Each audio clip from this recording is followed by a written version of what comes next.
Të ishe infermiere ka qenë një nga detyrat më të vështira që më shtashur të zgjedh deri më sot.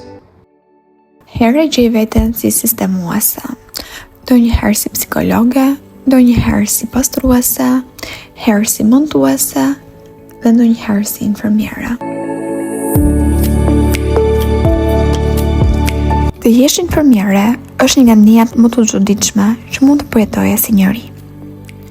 Nuk është vetëm një profesion, është mundësia për të lënë gjurmë në jetën e dikujt çdo ditë. Është zgjedhësh të jesh forcë, qëtësi dhe shpresë për njerëzit kur kanë më tepër nevojë.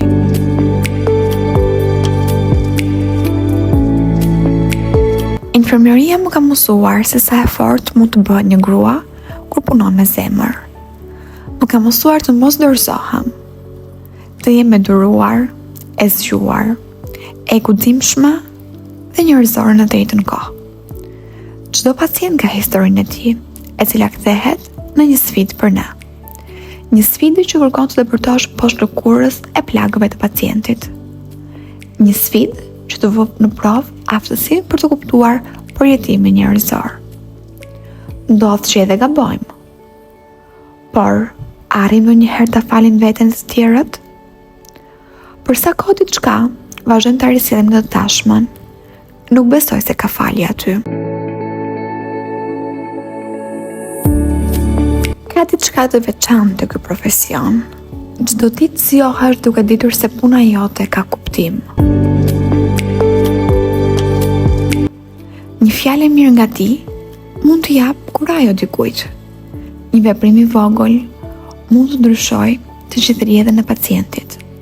Dhe kjo është fuqi e jashtëzakonshme. Fuqi që duhet përdorur me urti e mençuri.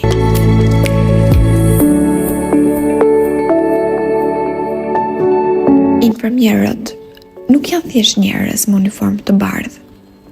Janë njerëz që dinë të rezistojnë nën presion, të marrin përgjegjësi, të punojnë me disiplinë dhe të japin kujdes me zemër.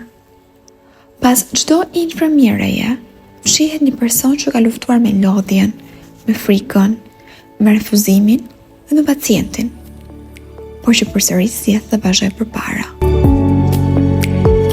Jam krenar që jam infermiere. Ky profesion nuk të ndërton vetëm karrierën, por të ndërton karakterin e shpirtin.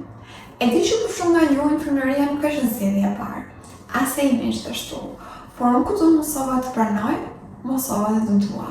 Prandaj, kudo që na çojë kjo rrugë, si mua, si juve, le të mos harrojmë mundësinë që na jepet çdo ditë për të ndryshuar së pak jetën e njerëzve të tjerë.